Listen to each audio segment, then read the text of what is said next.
Welcome back to ReadingBear. Today, we will take a look at some new malicious compliance stories. And if you enjoyed my content, please don't forget to subscribe to my channel and post some bear emojis in the comments. Let's go! The first one is titled, "My appointment was cancelled for being 5 minutes late. I guess I have to reschedule." This happened about 4 years ago, when I got a summer job at my university. The job was working for professors that I had worked with before, and they asked me last minute to teach a summer workshop to 9th and 10th graders. So with less than 2 weeks before the camp starts, I have a bunch of paperwork to do first, including clearances that say I can work with kids. One of these is an official FBI check for which they need my fingerprints. Well, I needed to do the physical fingerprinting right away in order to get the result in time. Luckily, I was able to book a fingerprinting appointment for that Friday, booked 24 hours in advance, as required, which would be just barely enough time to get the result. That Friday I catch the subway to campus and it's atrociously slow. I'll admit I should have planned for this, the subway here is always behind. Anyway, I end up slightly late getting to campus, so I literally run to the police station, and enter the front room at exactly 5 minutes after my appointment time. I know this because, as I stepped through the door, I felt my phone buzz with what turned out to be a "Your appointment has been cancelled" email. I speak to the security cop behind bulletproof glass inside and I learn the APPT was cancelled after he checks my confirmation number. Apparently they are automatically cancelled if you're not checked in within 5 minutes. Obviously this is outrageous, but I'm usually a patient guy. I ask if I can book a new appointment. That's no good since it would have to be Monday or later. So I grab a coffee from across the street and return to sit inside the police station, to try and solve this with some Googling while I slip into a more and more frantic state of frustration. I can't find anywhere in the city that can fingerprint me before Monday. But here's what really pushed me over the edge. While I'm sitting there, at this point 30 minutes past my appointment time, someone else comes in for fingerprints. She shows up 5 minutes early. They take her in immediately, and she's out before her appointment was even scheduled to begin. The entire thing took her about 2 minutes. I point out to the cop behind the glass, as politely as I can, that clearly someone could see me right now because her appointment is already over. Why can't I have the current slot? But the cop insists that since my appointment was cancelled, my registration info was no longer in the system and I can't be seen today. That's when the idea comes to me and I confirm with him that showing up early is not a problem, because they would have my APPT and registration info in the system. You see where I'm going with this. So I quietly sit back down and take out my phone. About 10 minutes later, I calmly approach him again and say, "Hello, I have a new appointment to be fingerprinted. I'm about 72 hours early." I have never seen such an exasperated sigh in my life. But he checked my new confirmation number and everything was in order. Within 10 minutes, I was walking back out after getting fingerprinted. The next one is titled, "Bothering Me." Sure, I'll annoy the boss on your behalf. When I was in college, I worked for a dollar store. The boss was great about giving people unpaid time off whenever they asked for it, as long as they asked for it far enough in advance. I always got time off that I asked for. One time I was working on some schoolwork in my university's library and I got a call from a coworker asking me if I could cover his closing shift that night because it was his birthday and he had forgotten to ask off. Closing shift started at 5:30. I explained to him that because of my classes that night I couldn't do it, as I wouldn't be able to get there until between 6:30 and 7 o'clock. He begged me to take the shift. He called and texted me a couple more times over the next half hour or so and I said not unless he could somehow make it so that it would be okay for me to get there an hour to 1.5 hours late. Eventually, he asks me to get in touch with our general manager and ask her if it would be okay. At this point, I had it. So I told him I would text the boss.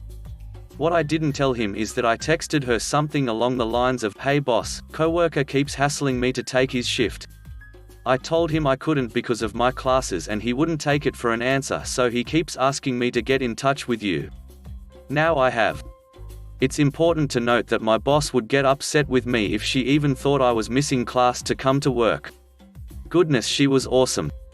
A few minutes after I sent that text, I got a call from one of the assistant managers asking me if it was true that I had agreed to cover his shift. I explained to her what I told the coworker.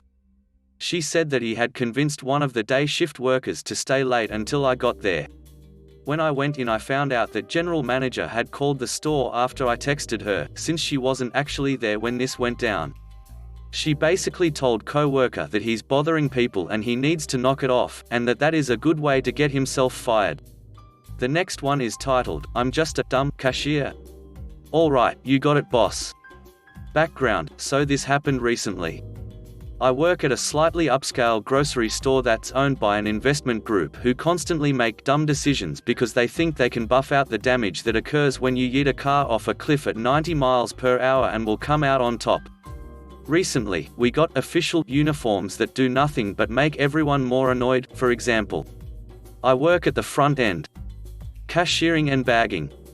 Things sometimes get slow, or we have too many people scheduled for the given flow of customers, so I started occupying myself by refilling cases as needed or helping other departments when they got slammed or went on smoke breaks. I had originally started in deli, and the current deli manager knew I knew my crap. The meat manager knew I could be trusted to pull from the case and cut, thought he wouldn't allow it for insurance purposes, and let me go into the meat rooms constantly to either refill the cases or help unload shipments. I regularly went into the produce back rooms to help restock some of the shelves up front too. Everyone was grateful for the help because the investment group is pinching pennies. I'm also one of the very few who can empty the cardboard baler without issues, speedily, and get the Ford Model T floor machine to work properly. We recently had a reorg where multiple front-end assistant managers were demoted, and we had one outsider and a new hire get promoted. That soured most everyone's mood, especially since the new hire was pretty useless in terms of managing people, doing any sort of tasks, sending people to lunch on time to not screw up the front, and micromanaging, to name just a few issues. The other one was new but actually put his back into it, and didn't swing his weight around when other people up front knew how to fix issues with the registers, which were created when Moses was walking around, or with customers, many of whom were there when Washington crossed the river. He quickly figured out I knew what I was doing, and let me do my thing and trusted me to come back to the front when it was busy, or when I was called. He also used "please" and "thank you," which helped. The MC, so I get pulled into the office by the new hire assistant manager, in front of a store ASM. She starts questioning me, asking why I'm constantly wandering off, and why I don't respect her, and I snapped. I told her that nobody respected her because she threw her weight around and didn't put any effort in. That I'd rather have two of the other new ASM over her, and that I wasn't just running to the back to have a wank, I was actually working, unlike some of the other front-end cashiers. I was constantly called up to the front because I was the fastest scanner and bagger, and other cashiers usually had their nose in their phones. In short, the store ASM took her side, didn't listen to a thing I said, and berated me. I was called just a cashier. So I said, "Yup, sure thing," and went back to my cashiering duties. Around this time, my schedule started getting ducked up. I'm not a morning person, but I started getting 10 a.m. and 9 a.m. shifts. I stopped doing everything extra. Walked by the baler when it was full? Oh well, not my job. Deli department is slammed and one of the guys is in the back trying to pull lasagnas out from the overloaded freezers. Damn, that sucks, bro. Not too long ago, I get pulled into the office with the front-end manager and the store manager. I explained exactly what the issue was. How much extra work I did, how many more customers I took over the other cashiers, and explained that I wasn't doing anything else and was treating people with the respect I was receiving.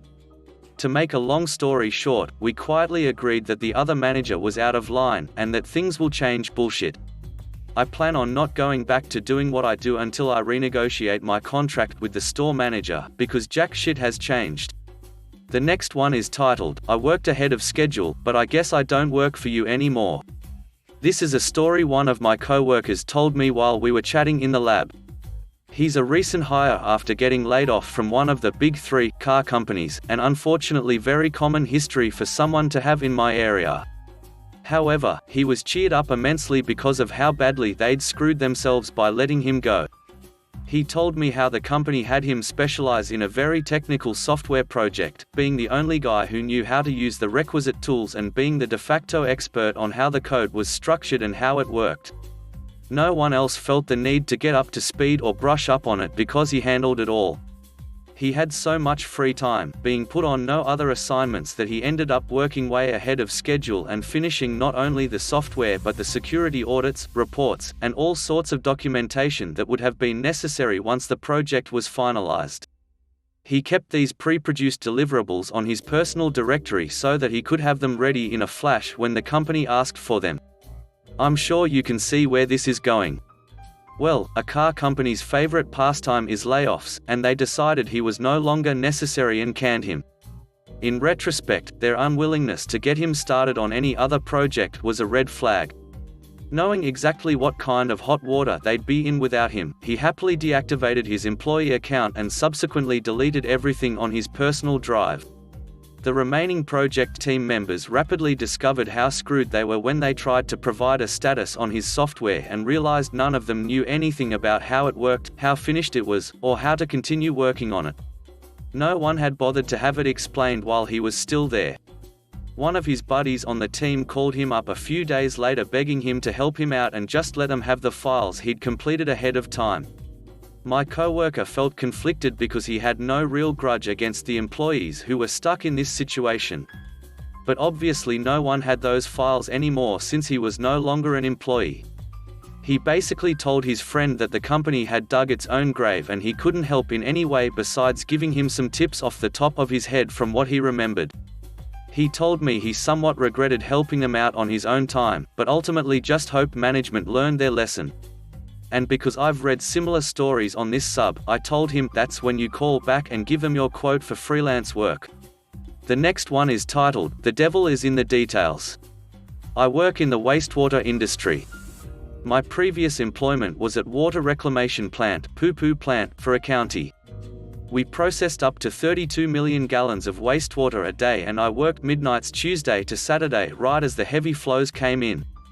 The company had 7 wastewater operators retiring in a span of 6 months.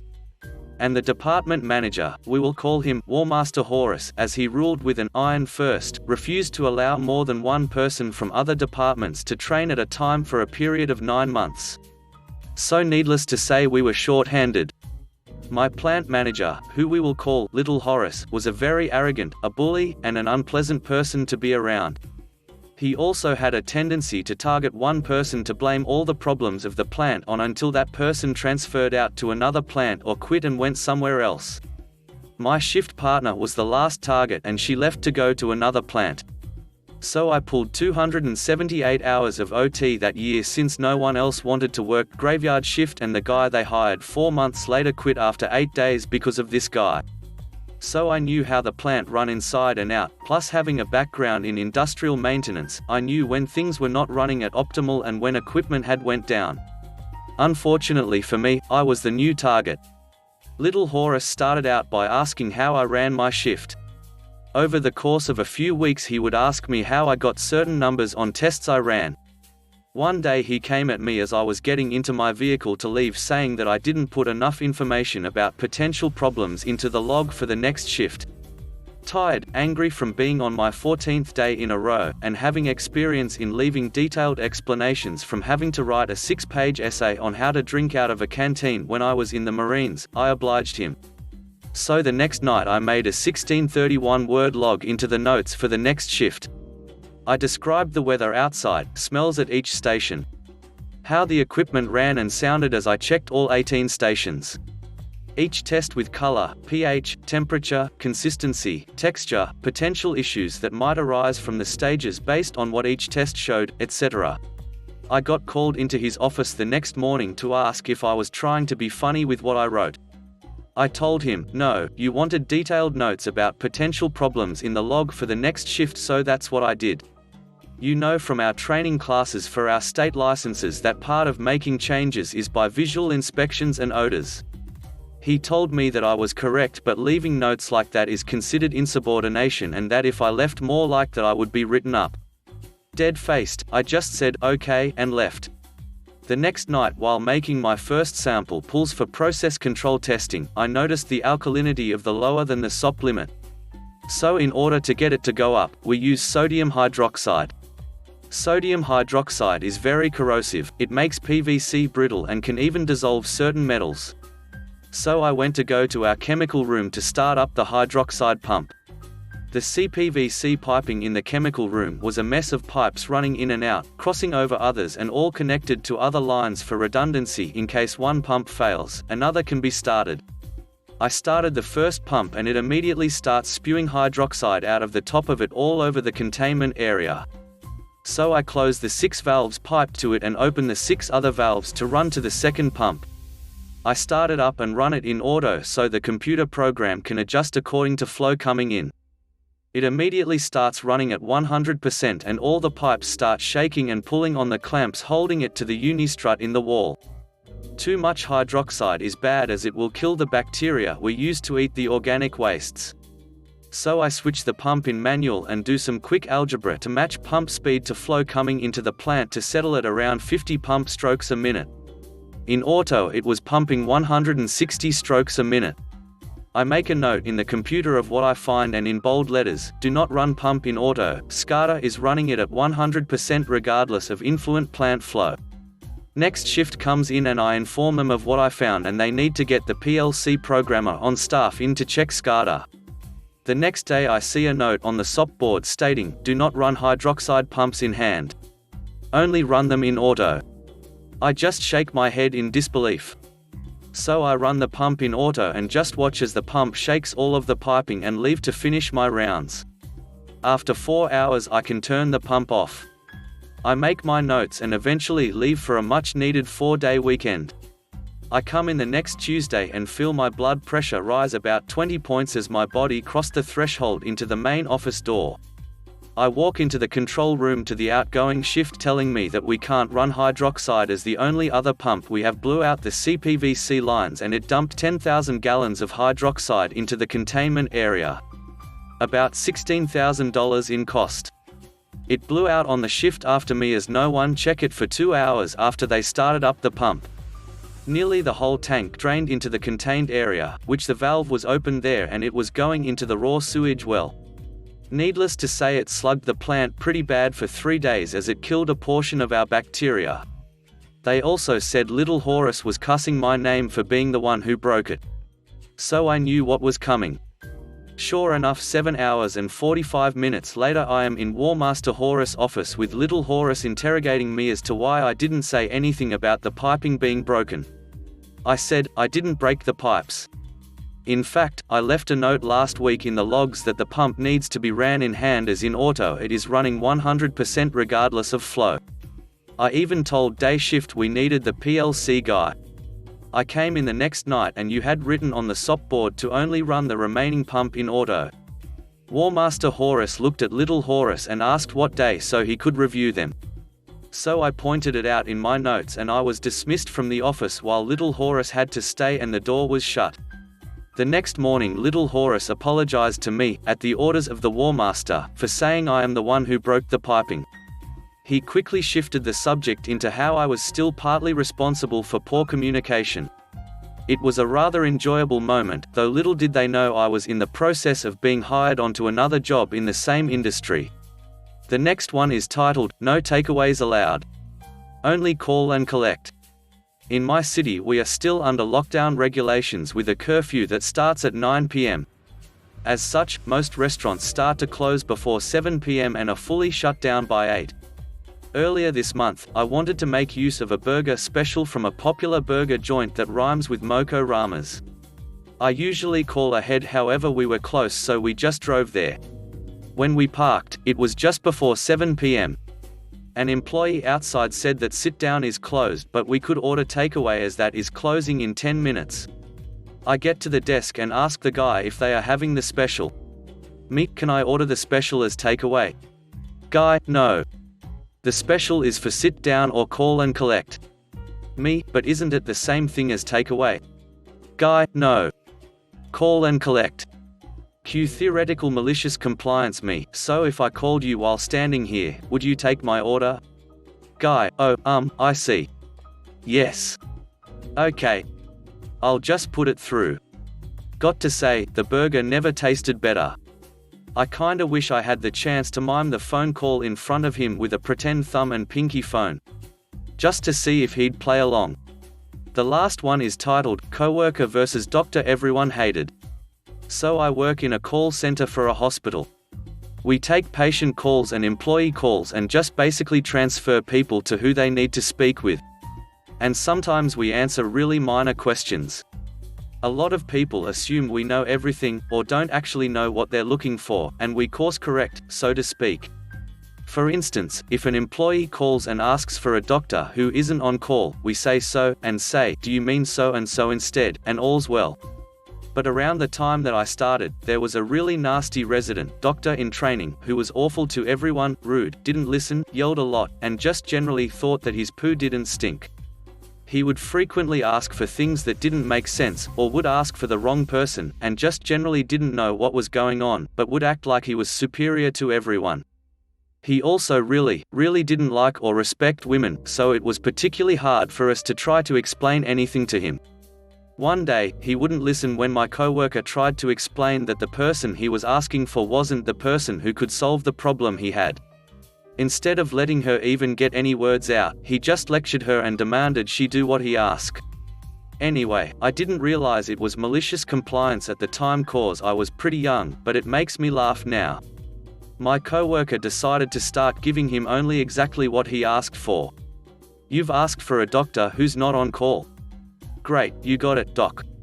Ah, crap, he yelled at you because he wasn't on call. That's awful. You've asked me to stop paging you with the same number so frequently? No problem. Oh damn, you forgot that they wanted you because you only got one of the pages. That sure sucks. You want us to page a team that doesn't exist on the weekends, and therefore the corresponding pager isn't carried by anyone? Oh, what a shame no one answered you.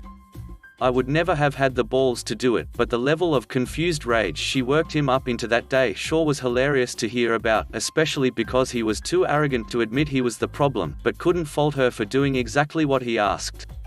Thanks for listening.